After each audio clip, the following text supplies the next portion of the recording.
رب العالمین. وصلی اللہ وسلم علی رسولہ الکریم ونبیہ الامین وعلی آلہ واصحابہ اجمعین. اما بعد فاعوذ باللہ من الشیطان الرجیم. بسم اللہ الرحمن الرحیم. وَإِذَا سَأَلَكَ عِبَادِي عَنِّي فَإِنِّي قَرِيبٌ أُجِيبُ دَعْوَةَ الدَّاعِ إِذَا دَعَانِ فَلْيَسْتَجِيبُوا لِي وَلْيُؤْمِنُوا بِي لَعَلَّهُمْ يَرْشُدُونَ. وقال رسول اللہ صلی اللہ علیہ وسلم اذا دعا احدکم فلیبدأ بالحمد للہ او الثناء علی اللہ ثم يصلي على النبي ثم يسأل يجاب له او كما قال. وأخرج الترمذي في السنن الجامع أن النبي صلى الله عليه وسلم رأى رجلا كان يدعو ويصلي على النبي أولا فقال عجلت إذا دعوت فاحمد ربك ثم صل على نبيك ثم سل تعطى. رواه الترمذي في الدعوات الكبير من المجلد الثاني وابن سني في عمل اليوم والليل. وهو من آداب الدعاء وهو من مسلمات المسائل في الفقه والحديث. اللهم صل وسلم على النبي وعلى آلہ واصحابہ وبارک وسلم علیہ. چھوٹے سے ایک سفر سے واپس ہوا لیکن اب وہ طاقت توانائی نہیں رہی تو تھکاوٹ بدستور رہتی ہے. خیال ہوا کہ مبارک رات ہے شب جمعہ اور ہمارا معمول ہے کہ شب جمعہ کو کچھ بیان ہوتا ہے اور دوستوں کو دینی کی باتیں بتائی جاتی ہے. اکثر دیکھا جاتا ہے کہ بھائی لوگ دعا اچھی نہیں مانگتے اور دعا میں ان کی توجہ درست نہیں ہوتی. اور اچھے بھلے لوگ جنہیں ہم طالب علم کہتے ہیں، اہل علم کہتے ہیں، تبلیغی دوست کہتے ہیں، اونچے پاجامے والے، پہلی صفوں میں آنے والے، ان کی دعاؤں کا رنگ ڈھنگ بھی خلاف شرع، خلاف سنت اور خلاف فقہ ہے. بارہا اس پر تنبیہات کی گئی اور مختلف طریقے سے مسائل پیش کیے گئے کہ بھئی دعا عبادات کا مغز ہے. پیغمبر کہتے ہیں الدعاء مخ العبادہ، دعا عبادت کا نچوڑ ہے، خلاصہ ہے. امام بخاری کہتے ہیں کہ الدعاء فی الصلاۃ، نماز میں بھی بہت دعائیں ہیں. پھر کہتے ہیں الدعاء بعد الصلاۃ، نماز کے بعد بھی دعائیں مانگی جاتی ہیں. مختلف احوال میں دعائیں ہیں. قرآن شریف کی صورتوں میں بھی دعائیں ہیں. بہت سارے مقامات پر مسجد داخل ہوتے وقت، باہر نکلتے وقت، کھانا شروع کرتے وقت، ختم کرتے وقت، نیا کپڑا پہنتے وقت، طہارت خانے جاتے وقت، طہارت خانے سے خارج ہو کے باہر نکلتے وقت،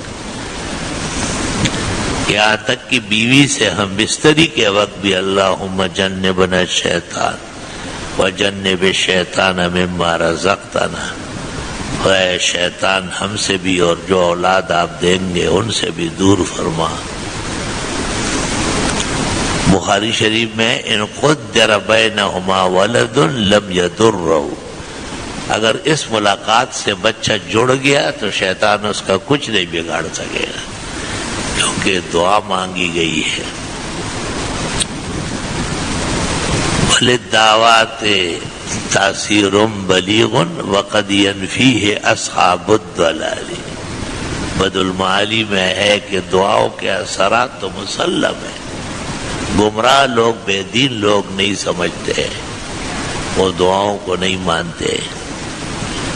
اللہ کے منکر ہے، اللہ کی رحمتوں سے مایوس ہے. لا ییأس من رحمت اللہ الا الکافرون. کافر لوگ، گمراہ لوگ اللہ تعالیٰ کی رحمت کو کہاں مانتے ہیں؟ نا امید کو شیطان دے، اور شیطان زکا بے ایمان دے.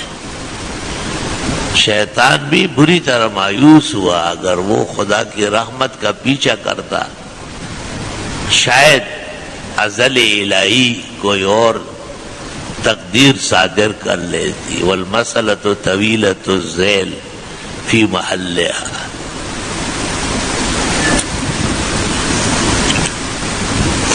عجیب بات ہے کہ انبیاء علیہ السلام کی دعائیں موجود ہیں. یہ اگر آپ چاہیں کہ آدم علیہ السلام نماز کیسے پڑھتے تھے تو نہیں ملے گی.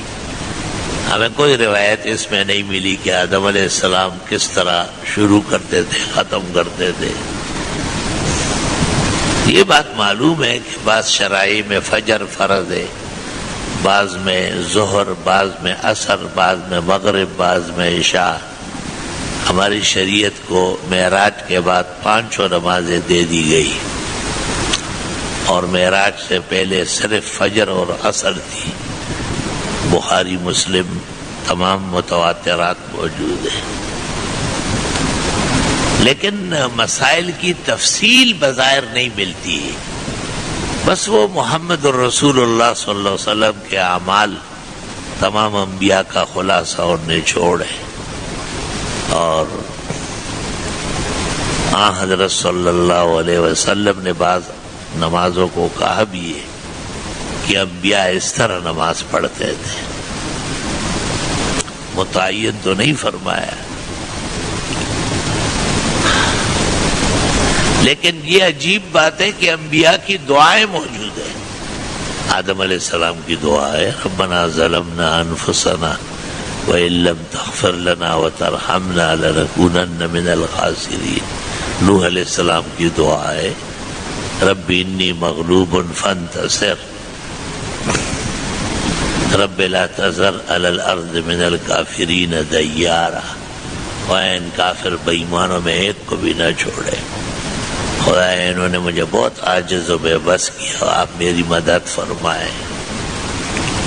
ابراہیم علیہ السلام کی دعائیں ہیں رب لا تخزنی یوم یبعثون یوم لا ينفع مال ولا بنون. خدا قیامت کے دن کے رسوائی سے بچا. وہاں نہ اولاد کام آئے گی اور نہ مال کام آئے گا. حضرت موسیٰ علیہ السلام کی دعائیں قرآن مجید میں موجود ہیں رب اشرح لی صدری ویسر لی امری واحلل عقدۃ من لسانی یفقہوا قولی. اور حضرت نے یہ بھی کہا ہے رب انی لما انزلت الی من خیر فقیر. میں آپ کی دعاؤں کا اور آپ کی رحمت کا بہت محتاج ہوں. میں ایوب علیہ السلام کی دعا موجود ہے رب انی مسنی الضر وانت ارحم الراحمین. خدایا بہت بیمار ہوں، آپ ہی بیماری دور کرنے والے ہیں. اللہ فرماتے ہیں میں نے ان کی دعا قبول کی، تکلیف دور کر دی، اہل و عیال تک بحال کر لیا.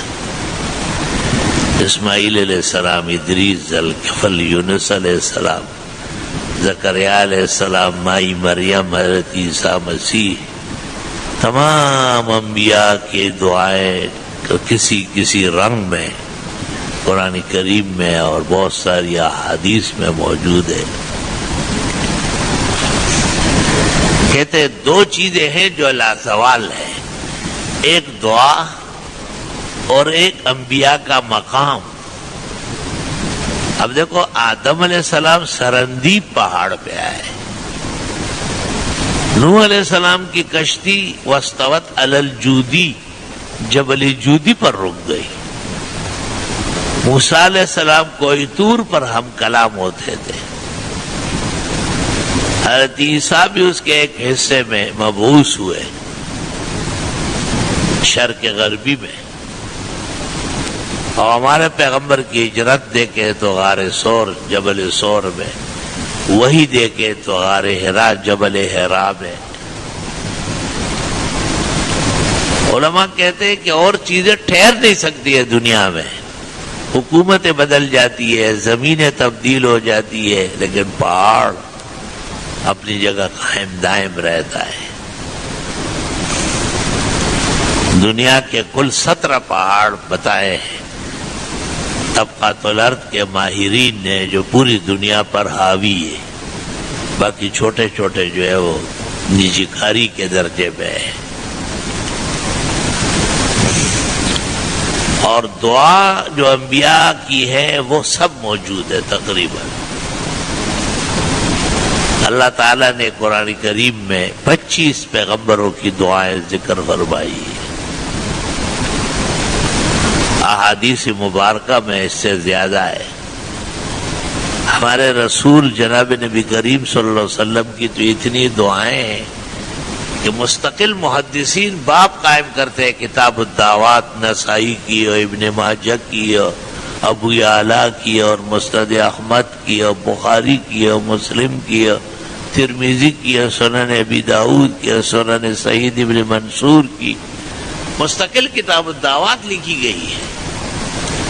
جیسے ابن ابی لباب کی کتاب الدعوات ہے، نووی کی کتاب الدعوات ہے، اس کے پھر شروع ہے حافظ نے شرح کی الارشاد، اور نواب صدیق نے شرح کی نزل الابرار، جہان بھر کی کتابیں دعاؤں سے بھری ہوئی ہے۔ ابن سنی نے سلف میں عمل الیوم واللیل میں 24 گھنٹے کی دعائیں اور اعمال نقل کیے۔ نسائی نے عمل الیوم واللیل 24 گھنٹے کے شب و روز کے اعمال و دعائیں نقل کی۔ حناد ابن سری نے زہد میں نقل کی، ابن المبارک نے زہد میں نقل کی۔ لا الہ الا اللہ وحدہ لا شریک لہ۔ دعاؤں پر بہت زیادہ توجہ دیا کریں اور تسلی سے دعا مانگیں۔ چاہیے تو یہ کہ ہر وقت ہم تسلی سے مانگیں، لیکن ہم کمزور ہیں، عاجز ہے، بے بس ہے، بیمار ہے، مصروف ہے، تو 24 گھنٹے میں ایک وقت ایسا نکالو کہ اس میں آپ تفصیل کے ساتھ دعائیں مانگیں، اور پھر ان دعاؤں کا اللہ تعالیٰ کو حوالہ دے۔ پیغمبر نے بھی بدر میں اللہ کو حوالہ دیا ہے کہ آپ نے مجھ سے ایک عہد کیا ہے، ایک وعدہ کیا ہے کہ آپ میرے رسول ہیں اور میں آپ کی مدد کروں گا، وہ آج پورا کر لیں۔ حالات بہت خراب ہیں، اور اللہ نے اس پر تسلی نازل فرمائی کہ بات ہو گئی، آپ بے فکر رہے، میں مدد بھیج رہا ہوں۔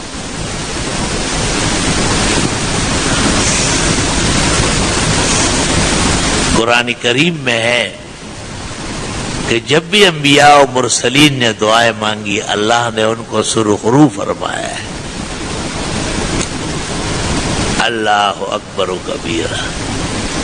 موسیٰ علیہ السلام کو فرائنہ کہتے تھے کہ بما عہد عندک، اللہ تعالیٰ نے آپ سے تو ایک وعدہ کیا ہے نا کہ آپ دعا کریں تو قبول، اس دعا کو استعمال کرو۔ حضرت موسیٰ نے ان کے کہنے پر 9 مرتبہ استعمال کی، لیکن وہ بڑے بدنصیب اور ظالم تھے، اور وہ قوم نافرمان تھی، بد نصیب تھی، انہوں نے ہر طرف اور ہر دفعہ عہد شکنی کی۔ آخر اللہ تعالیٰ نے ان پر عذاب نازل کیا اور تباہ و برباد فرمائے۔ تو ایک رشتہ بھی بندہ اللہ سے قائم کرتا ہے، اور اس رشتے کا تقاضا ہوتا ہے کہ اللہ تعالیٰ اس کی سنتا ہے۔ یہ قیمتی باتیں ہیں، خچر گدھا قسم کے لوگ نہیں سمجھتے، ان کو فوراً جو ہے نا چونٹیاں کاٹ لیتی ہے وہ بھاگ دو۔ یہ جواہر ہے قیمتی یاقوت ہر ایک تھوڑا ہی رکھ سکتا ہے، امت میں چند افراد ہوتے ہیں، اس لیے تو آپ ان کی دیکھیں شکلیں مسخ ہو چکی ہے. دعا مانگیں گے تو ان کو خارش شروع ہو جائے گی، دعا مانگیں گے تو آنکھوں میں کھجلی ہو جائے گی، دعا مانگیں گے تو جمائی آنا شروع ہو جائے گا. یہ سب بدنصیبی، یہ سب بغیرت پن جو ان پر دعاؤں میں مسلط، دعاؤں میں ان پر کانسی آ جائے گی، پنکھے گرنا شروع کر دیں گے. اللہ چاہتا نہیں ہے کہ یہ مانگ لے، یہ مانگنے سے محروم ہے، بدنصیب قوم ہے. دعا مانگنا ہر ایک کا کام نہیں ہے. دعا کوئی وجہ مانگتی ہے، کوئی طاقت چاہتی ہے، کوئی موقع محل مانگ رہی ہے دعا. سارا بی بی نے ویسے تو خوشی ظاہر کی جب اللہ تعالیٰ کے رسول حضرت ابراہیم نے حاجر اور اسماعیل کو عراق سے نکالا اور وہاں مکہ میں چھوڑا، لیکن بعد میں بی بی سارا کو کچھ اندازہ ہوا. ابراہیم علیہ السلام سے کہا کہ آپ کی دعائیں اس لیے قبول ہوتی ہے کہ آپ صدقات بہت زیادہ کرتے ہیں، خیرات بے انتہا کرتے ہیں، ہر وقت بھیڑ بکریاں اور اونٹ اور گائے ذبح کرتے ہیں. طویل واقعات ہے تفسیر کی کتابوں میں. پھر حضرت نے اسحاق کے لیے بھی دعا کی اور ان کے لیے بیت المقدس اللہ تعالیٰ نے حکم دیا کہ اس کی بنیاد رکھے، اور وہ وہاں کے امام ہو گئے. اور اسماعیل علیہ السلام تو کعبۃ اللہ کے امام اور کعبے کے معمار اور کعبے کی یادگار ہے. تو ویسے وہ جملہ بڑا حیران کن ہے کہ سارا بی بی نے حضرت ابراہیم کو کہا کہ آپ کی دعائیں اس لیے قبول ہوتی ہے کہ آپ خیرات بہت کرتے ہیں. یہ تو خیرات ویرات نہیں جانتے، بس دعا کرسی ہے، تسی دعا کرسی والے ہیں. ایسے کرسی ورسی سے کچھ بھی نہیں ہوگا. دعا طاقت مانگتی ہے. قرآن شریف میں جب اللہ نے تمام نبیوں کا ذکر کیا تو اخیر میں دیکھو کیا کہا، کانوا یسارعون فی الخیرات، یہ نیکی کے کاموں میں آگے بڑھتے تھے. وَيَدْعُونَنَا رَغَبًا وَرَهَبًا، اور ہم سے مانگتے تھے خوشی کے موقع پر بھی اور غم کے موقع پر بھی. وَكَانُوا لَنَا خَاشِعِينَ، اور ہم سے بہت ڈرتے تھے. پیغمبر رسول زمانہ، ان کی دعا کے لیے بھی شرائط رکھی گئی ہے. وَكَانُوا يُسَارِعُونَ فِي الْخَيْرَاتِ، نیکی کے کاموں میں آگے بڑھتے تھے. بھئی کام بھی نیکی کا ہے اور توفیق بھی ہے، اور آپ پھر بھی ہاتھ نہیں ڈال رہے تو پتہ چلتا ہے کہ سینہ ایمان سے خالی ہو چکا ہے. ایمان نہیں ہے سینے، ورنہ شریعت جھوٹی نہیں، آپ جھوٹے. ایک ہی صورت ہو سکتی ہے نا، یا تو جگہ صحیح نہیں ہے، بھئی ٹھیک ہے آپ نہ خرچ کریں، اطمینان شرط ہے، اور یا یہ کہ جگہ تو بہت اچھی ہے اور آپ چاہتے ہیں لیکن توفیق نہیں ہے. تشلا سوے تمہیں دشمن ہے، اللہ اس کو بھی نیت کا اجر دے گا، لیکن موقع محل بھی دین کا تقاضا ہے اور آپ بھی اہل ہے اور پھر بھی ہاتھ نہیں ڈال رہے.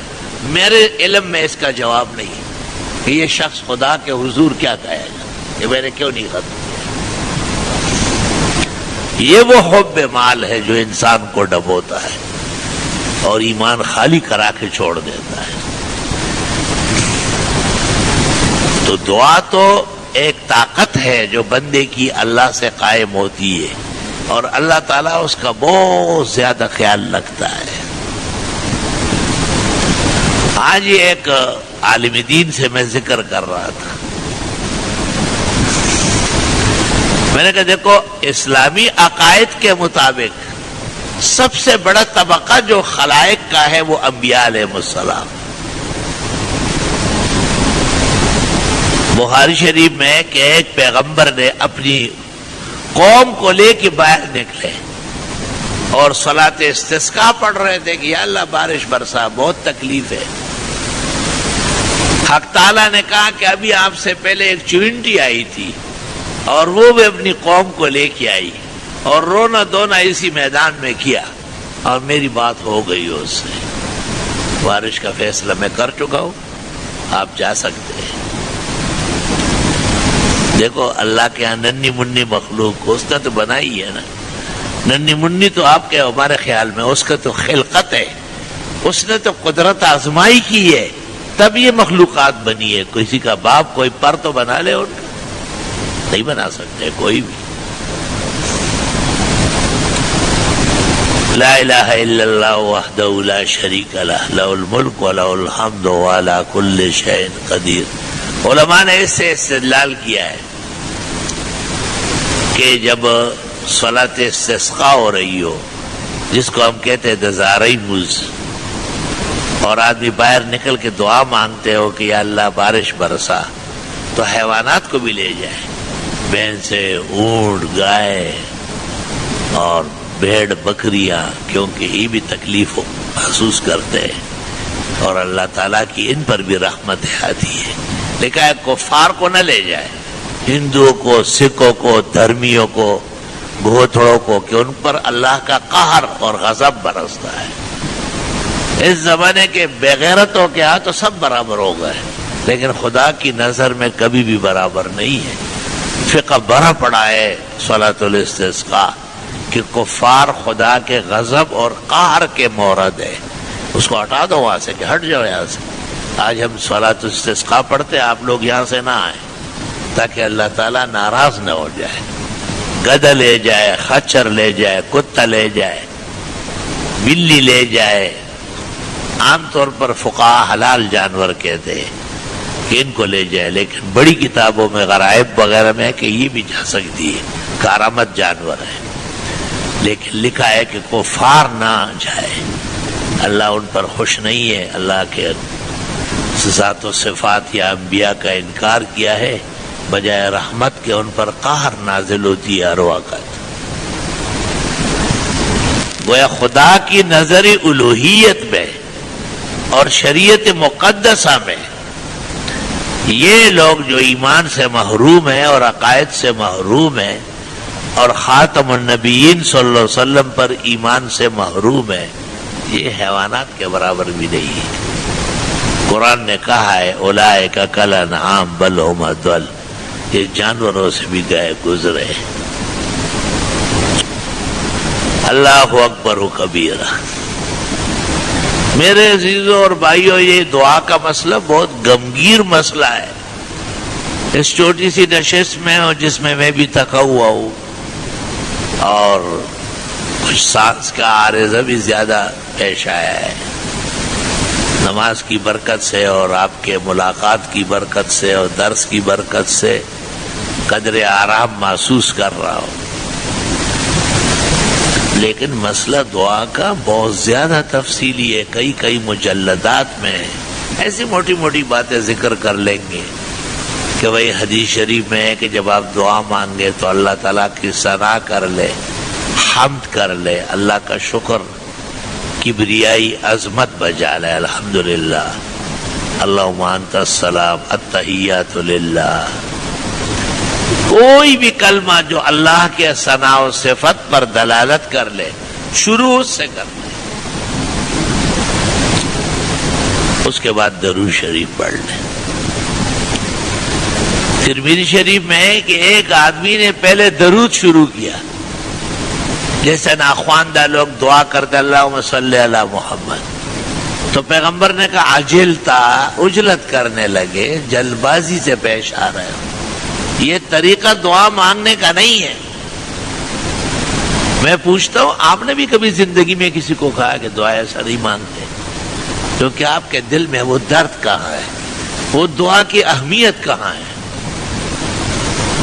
یہ تو رسول اور نبی ہے جو ایک شخص کو روک رہا ہے اور کہتے ہیں اس طرح نہیں مانگتے، مجھ پر درود شروع میں نہ بھیجا کرو، غلط کر رہے ہو۔ اس سے پتہ چلتا ہے کہ کتنے مسل چرائے گئے اور چھپائے گئے۔ او بڑے بڑے اجتماعات سالانہ میں اللہم صلی علی محمد، او جی بڑی امت کی فکر ہو گئی، سرے سے دعائیں نبی کے خلاف ہو رہی ہے۔ جس کو نبی نے عجلت باز کہا ہے وہ یہ لوگ ہیں۔ اور دوسری حدیث میں اللہ مومن کی دعا قبول کرتا ہے ما لم یتعجل، جب تک عجلت نہ کرے، تو گویا عجلت والے کی دعا مردود ہے۔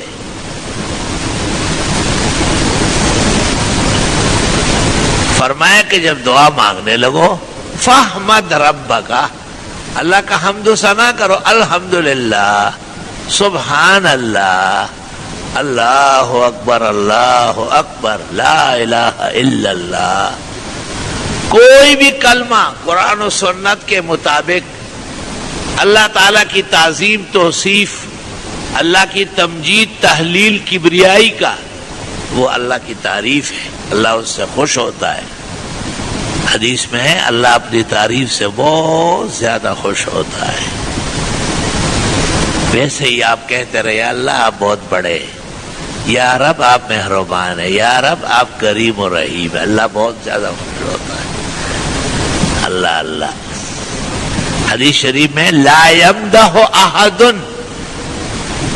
کما مدح ربنا نفسہ، کوئی شخص اللہ کی ایسی حمد و ثنا نہیں کر سکتا جیسے اللہ تعالیٰ اپنی تعریف اور حمد و ثنا خود کرتا ہے۔ حدیث شریف میں پیغمبر فرماتے ہیں قیامت کے میدان میں ایک خاص قسم کے محامد، اللہ کی حمد و ثنا مجھے دی جائے گی، میں وہ کلمات پڑھ لوں گا تو مجھے شفاعت کا حق مل جائے گا اور میری امت کے گناہگار بخشے جائے گی۔ اور بخاری میں ہے کہ لم یحضرنی الآن، وہ کلمات ابھی مجھے نہیں آتے، معلوم نہیں ہے مجھے۔ اللہم صلی وسلم علی النبی۔ فضول باتیں کرنے والے اپنے گریبان میں جھانک کے ذرا کہ وہ کیا عقائد رکھتے ہیں اور احادیث کیا کہہ رہی ہے۔ آپ نے کہا یہ میدان محشر میں مقام محمود پر جب میں امت کے گناہگاروں کو بخشوانے کے لیے بہت فکر مند ہوں گا تو ان ربی یلہمنی المحامد، بخاری، میرا رب مجھے کچھ محامد القاء کر دے گا۔ لم تحضرنی الآن، اس وقت مجھے نہیں معلوم، اس وقت کی شایع نشان محامد ہے۔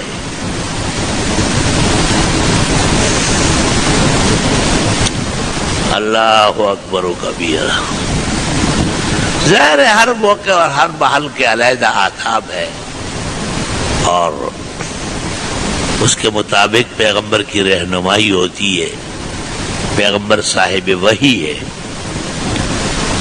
اور وحی دنیا کے نظام سے تو منقطع ہے کیونکہ شریعت کامل ہو گئی، لیکن نبی تو صاحب وحی ہے۔ مقام محمود پر بھی اللہ تعالیٰ آپ سے کہے گا ارفع راسک، سر تو اٹھائے، سل تو مانگ ملے گا، سل تو جب جو تو سوال کرے گا میں مانتا ہوں، سر اٹھاؤ، ارے سر چھین کے میرا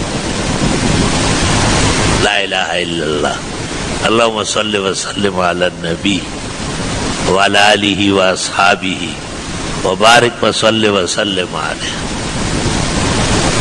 یہ تو ایک باب ہو گیا۔ اب دوسرا باب دیکھو، دعا مانگتے ہیں تو فقہائے کرام کہتے ہیں کہ ہاتھ بالکل کھلے بھی نہ ہو، ایسے کسی ایک دن ہو تو خیر ہے، ہمیشہ عادت نہ ہو، اور ہاتھ بالکل بند بھی نہ ہو اس طرح، اور ہاتھ آپس میں ٹکرائے بھی نہیں، اور ہاتھوں کو آپس میں لڑائے بھی نہیں، انگلیاں چٹکانا بھی بد نصیبوں کی علامت ہے۔ دعا ادب سے مانگے، التفاق مع اللہ سے مانگے۔ اللہ، علماء دین کہتے ہیں کہ اوپر دیکھنا بھی امتی کو جائز نہیں، یہ نبی کا حق ہے، اس کو وحی آتی ہے، یہ اوپر کیا دیکھ رہا ہے۔ ایک حدیث میں آنکھیں نیچے کرو ورنہ اندھی ہو جائے گی۔ جو لوگ دعاؤں میں اوپر دیکھتے فرمائے یہ باز آ جائے ورنہ اللہ ان کی نظریں چھین لے گا، ان کی آنکھیں چندیا کر دے گا۔ تو دعا مانگتے وقت کہتے ہیں وَاسْأَلُوا عَنْ بُطُونِ أَكُفِّكُمْ، ایسی دعا مانگو جیسے ہتھیلیوں سے مانگ رہے ہو۔ یہ ادب بہت زیادہ ہے۔ دعا میں ہاتھ بالکل جڑے ہوئے بھی نہ ہو، بہت زیادہ آگے بھی نہ ہو۔ ہاں استسقاء کے اندر اس طرح جائز ہے، وہ خاص دعا ہے، بہت بڑی دعا ہے۔ باران رحمت کے لیے جب صلاۃ سے استسقاء پڑھی جاتی ہے تو امام کو اجازت ہے کہ اس طرح دعا مانگے۔ عام دعاؤں کے اندر نہ جسم سے ہاتھ ملائے اور نہ بہت دور کرے، اور ہاتھوں کو معمولی سے فاصلے میں رکھے فتاوی عالمگیری جلد 5 آداب دعا میں. اور اپنے جسم میں اور ہاتھوں میں سکون پیدا کرے، نہ کان کھرچے، نہ آنکھ اوپر چوٹی کرے، جنید کی نقلیں بھی نہ اتارے. وہ عجیب عجیب دعائیں مانگتا ہے، ایک آنکھ چھوٹی ہو جاتی ہے، ایک بڑی ہو جاتی ہے. میں نے کہا یہ کون سا جو ہے نا ریڈار ہے جو آپ نے لگایا ہے؟ تو مسلسل جو لوگ غلطیاں کرتے ہیں اور بزرگوں کے سامنے دعا نہیں مانگتے یا بزرگ لحاظدار ہوتے ہیں، ان کی اصلاح کبھی نہیں ہوتی. میرے خاص خادم لوگ، ان کو میں کہتا ہوں یہ دعا میں کیا نخرہ بازی کرنے پر اتر آیا، یہ تیری ساری کشتی دعا میں لڑی جا رہی ہے. اس کا مطلب یہ ہے کہ آپ کو دعا کی حاجت نہیں، آپ صرف رسم کے پابند. رسم دعا توڑی، دعا تو حقیقت ہے، اللہ تو سچ سے خوش ہوتا ہے. اب جب آپ ان باتوں کو جمع کریں گے نا اپنے اندر، آرام سے مانگیں گے، پہلے دیر تک نماز پڑھیں گے یا تلاوت کریں گے یا خیر خیرات کریں گے، اور اس کے بعد آپ قبلہ رخ ہو کے دعا مانگیں گے، اللہ کا حمد و ثنا کریں گے، پھر درود شریف پڑھیں گے، اور پھر اپنی حاجات اللہ تعالیٰ کے سامنے رکھیں گے. حدیث شریف میں ہے اللہ بندے کی دعا قبول کرتا ہے ما لم یسأل الحرام، جب تک کہ ناجائز چیز نہ مانگے.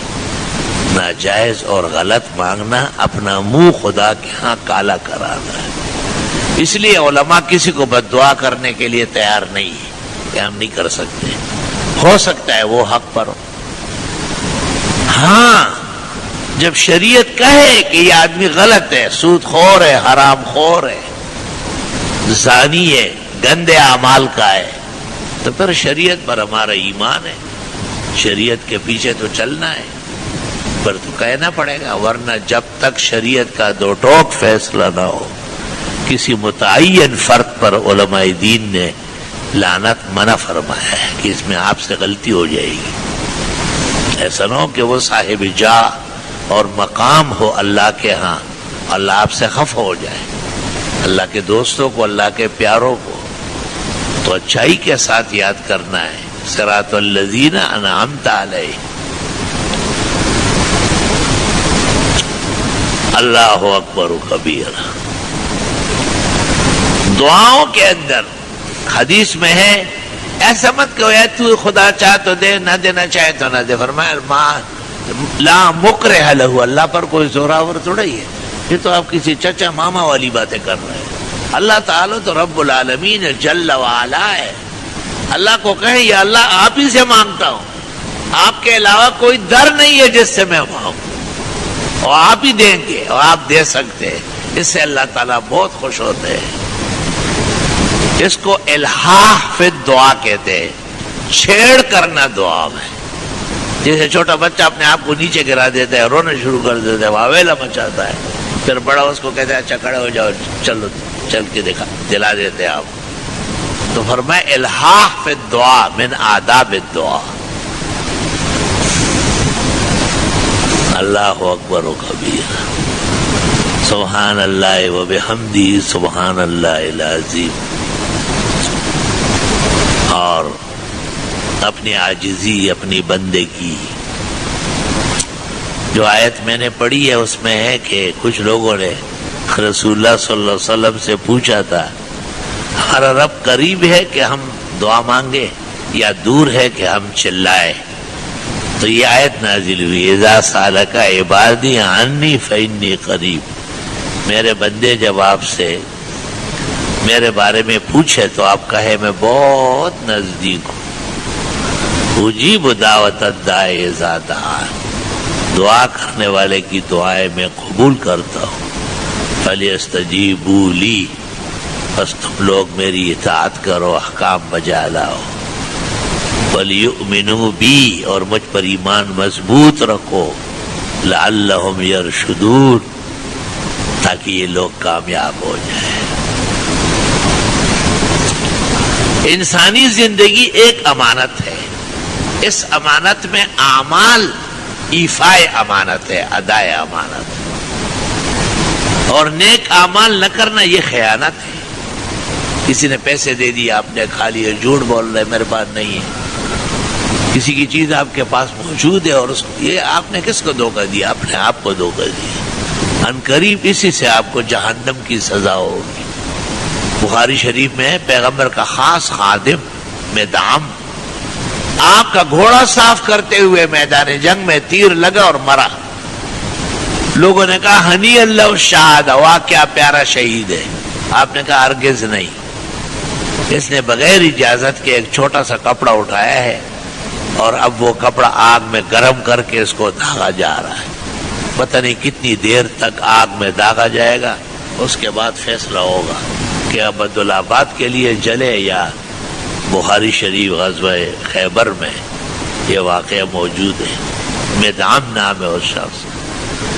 تو میری گزارش یہ ہے کہ معاملات بھی صاف ہونا چاہیے اور کسی کی چیز کے لیے خوش نہیں ہونا چاہیے۔ خوش دیانت و صداقت ایفائے عہد پر خوش ہونا چاہیے، اچھے اعمال پر خوش ہونا چاہیے۔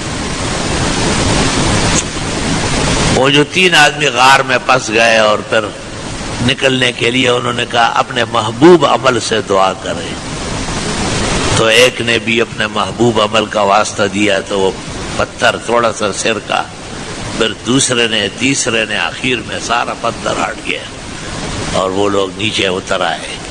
علماء دین کہتے ہیں کہ ہر انسان کی زندگی میں پسندیدہ اعمال اس پر فخر کرے، خوش رہے، اس کی حفاظت کرے۔ بہت سارے علماء دین کی تلاوت عجیب و غریب ہے، بہت ساروں کے درس بڑا عجیب و غریب ہے، بہت ساروں کا نالہ نیم شب رات کو اٹھنا بڑا راز ہے، بہت ساروں کے صدقات اور خیرات ہے۔ وہ جو قطب الدین بختیار کاکی کا انتقال ہوا تھا اور انہوں نے وصیت کی تھی کہ میرے جنازے کی نماز وہ پڑھائے جس سے تکبیر تحریم فوت نہ ہو اور جس سے کبھی بھی اجنبی پر نظر نہیں لگی ہو ارادتاً، اور جس سے کبھی بھی قیام اللیل اور تہجد کا ناغہ نہ ہو۔ یہ 3 باتیں جس میں موجود ہے وہ قطب الدین بختیار کاکی، یہ خلیفہ ہے معین الدین چشتی کے، اور معین الدین چشتی خلیفہ عثمان ہارون سیون والے کے، اور قطب الدین بختیار کاکی کے خلیفہ ہے فرید گنج شکر، اور فرید گنج شکر کا خلیفہ ہے نظام الدین اولیاء، نجیب الدین متوکل، بدر الدین اسحاق۔ اولیاء کے بھی سلاسل مستند ہے، مسلسلات ہے بالکل۔ کہتے ہیں جنازہ رکھا گیا اور لوگ چاروں طرف ادھر ادھر دیکھ رہے اور ان کے ایک چیلے نے اعلان کیا، بختیار کاکی کا جو خلیفہ قریب تھا، خاص مجلس کا چیلا، اس نے اعلان کیا کہ پیر و مرشد نے ان 3 آدمیوں کے متصف کو جنازے کی امامت کی اجازت دی۔ تو کچھ دیر جب گزری تو سلطان شمس الدین التمش، دلی کا تاجدار اور ہندوستان کا برسر اقتدار بادشاہ، وہ آیا اور مصلی پہ کھڑا ہوا اور لوگوں سے کہا صفے بنا لو اور تاج اتار کر ایک طرف رکھا ہو، ململ کا صافہ سر پر باندھا، اور اس کے بعد جنازے کی نماز پڑھائی، اور اس کے بعد خواجہ صاحب کو ایسا دیکھا قطب الدین کو، زیادتی ہے جو آپ کر کے گئے، میرے راز اٹھا لیا آپ نے، ان کا تو آپ کے سوا کسی کو پتہ نہیں تھا، اب خواہ سارے جہان میں مجھے ننگا کرا رہے ہیں۔ زمانے کا بادشاہ، دلی کا تاجدار، ہندوستان کا با اختیار ملک الملوک سلطان شمس الدین التمش، یہ مخلوقات کے راز ہے۔ ہر مخلوق کو جب یہ یقین ہے کہ موت برحق ہے، قبر ہے، حشر نشر ہے، اس میں غیرت و حیا و ایمان ہے، وہ اس کے لیے تیاری کرتا ہے۔ ہر طریقے سے انسان تیار رہتا ہے۔ بخاری شریف میں ہے کہ رسول اللہ صلی اللہ علیہ وسلم نے وفات کے دنوں میں صحابہ کے مجمع میں کہا کہ میں اللہ کا رسول اور نبی ہوں، میں نے بہت کوشش کی ہے کہ مجھ سے کوئی ناراضگی صادر نہ ہو جائے، پھر بھی غزوات پیش آئے، جنگیں پیش آئی، مشرکین خواہ مخواہ مجھ سے ضد کرتے تھے اور جھگڑے کرتے تھے، حالانکہ میری معجزات آیات بینات سب نبیوں سے زیادہ ہے، آرام سے ایمان لا سکتے تھے، نہ جنگ کی ضرورت، نہ مرنے و مارنے کی۔ مختلف جگہوں میں یہ تقریر وارد ہے۔ اس کے بعد آپ نے کہا کہ اگر واقعی بغیر ارادے کے میں نے کسی کو گالی دی، پیغمبر کہاں گالی دیتے، نامناسب کلمہ جس کو ہم کہتے ہیں، یا کسی کو بد دعا دی ہے، یا کسی کو میں نے مارا ہے، ایما رجل ضربتہ او شتمتہ، اللہ اکبر، فاجعل صلاتي ودعائي کفارۃ لہ، میں اپنی دعا اور نماز اس کو دے دوں گا اور اس کے لیے تمام جو وہ خفا ہوا ہے، تکلیف پہنچی ہے، اس کے معاف کرنے کے لیے استعمال کر لوں گا کہ وہ مجھے معاف کر دے اور دنیا کے اندر میرے ساتھ معاملہ صاف ستھرا کر لے، صلی اللہ علیہ وسلم۔ اس میں وہ واقعہ بھی آتا ہے کہ وہ ایک آدمی آگے بڑھا اور اس نے کہا کہ آپ نے فلاں غزہ میں مجھے اس طرح ایک چڑی ماری ہے، حالانکہ میں نے کچھ بھی نہیں کیا۔ آپ نے کہا اچھا آ جاؤ۔ اس نے کہا نہیں، اس وقت میری جسم پر قمیص نہیں تھی، ننگے پیٹ تھا۔ آپ قمیص اتارنے لگے، صحابہ چاروں طرف چیخنے لگے۔ آپ نے ان سے کہا آرام، اللہ رسلکم، آرام سے بیٹھ جاؤ، یہ ویسے تھوڑی ہے، میں نے بلایا ہے، اعلان میں نے کیا ہے کہ جس کسی کو میں نے سخت جملہ کہا، بد دعا دی، مارا ہے، تو وہ مجھے معاف کر دے اور میں اپنی دعائیں اور نمازیں ان کے گناہوں کے بدلے میں پیش کر دوں گا۔ تو اس نے کہا کہ میری پیٹھ ننگی تھی اور آپ نے مجھے چڑی ماری۔ باقاعدہ وہ چڑی کہتے ڈھونڈی گئی، منگوا لی گئی، وہ چڑی بھی مل گئی۔ یا اللہ! اور پھر وہ آدمی جو قریب آیا تو یکدم آپ کی پشت پر گر گیا اور ختم نبوت کی جو مہر تھی اس کو چومنے لگا، زار و قطار رو رو کے بے ہوش ہو گئے۔ اور اس نے کہا یہ ایک طریقہ تھا ختم نبوت کی مہر دیکھنے کا، اور حضرت آپ پر میرے ماں باپ قربان جائے، پورے آسمان و زمین قربان جائے، آپ سے کون ظالم بدلہ لے گا۔ یہ ایک تدبیر تھی، ایک ہیلا تھا۔ تو پیغمبر دیکھو کیسے رضامند ہو گئے، اور آپ نے کہا کہ نہیں، دنیا کے اندر معاملے صاف ہونے چاہیے، آخرت کا دن بہت سخت ہوگا، اللہ تعالیٰ وہاں کی سختیوں سے ہمیں بھی محفوظ فرمائے۔ نبی تو بخشے بخشائے ہیں، وہ تو شافع الامم ہے، شفیع المذنبین ہے، لیکن یہ امت کو تعلیم ہے کہ آپ احتیاط کریں اور اپنے زندگی کو انتہائی چابکدستی سے پھونک پھونک کر کے گزارے، تاکہ آنے والی زندگی میں آپ کو تکلیف نہ ہو، دنیا میں دعائیں قبول ہو، نمازوں میں خوش رنگی ہو، اور بہت سارے شریعت کی جو برکات ہے اس کے حصول کے لیے یہی تدابیر ہے، مختلف رنگوں میں شرائع کا اتباع کرنا ہے۔